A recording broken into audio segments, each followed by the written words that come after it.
Syllabus, একই প্রশ্নের ধারা, একই শিক্ষা পদ্ধতি, একই মানবন্টন, সব কিছু এক, কিন্তু কেন বে থাকবে? আমরা বে মানি না। বে থেকে আমাদেরকে নিষ্কৃতি দিতে হবে সরকারকে। আমরা এন্টারিম সরকারের কাছে আমরা অনুরোধ করছি, মাননীয় প্রধান উপদেষ্টা ডক্টর ইউনূস, আপনি একজন শিক্ষক, আপনি শিক্ষকদের দাবি মেনে নিন।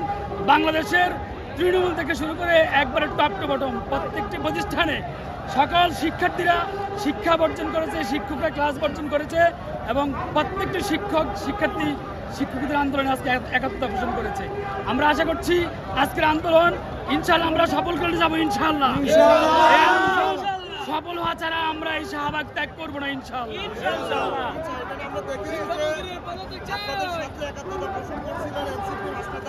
জামাতের নায়েবে আমির মুজিবুর রহমান সহ এবি পার্টি এবং অন্যান্য রাজনৈতিক দলের নেতা কর্মীরা, তাহলে সরকার কেন এই দাবিটি মেনে নিচ্ছে না?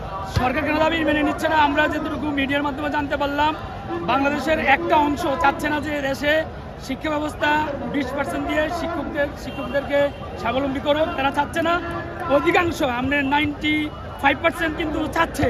তারা একটা অংশ না চাওয়ার কারণে এখন ঊর্ধ্বতন যারা ওখানে বসে আছে, যেখানে আপনার আমলা বলেন, সরকারি ঊর্ধ্বতন কর্মকর্তা বলেন, উপদেষ্টার আশেপাশে যারা বসে আছে ডান বামে, তাদের কারণে মূলত এটা হচ্ছে না। তারা যদি চায় তাহলে কিন্তু আমাদের এই দাবি আমরা আদায় করতে পারি।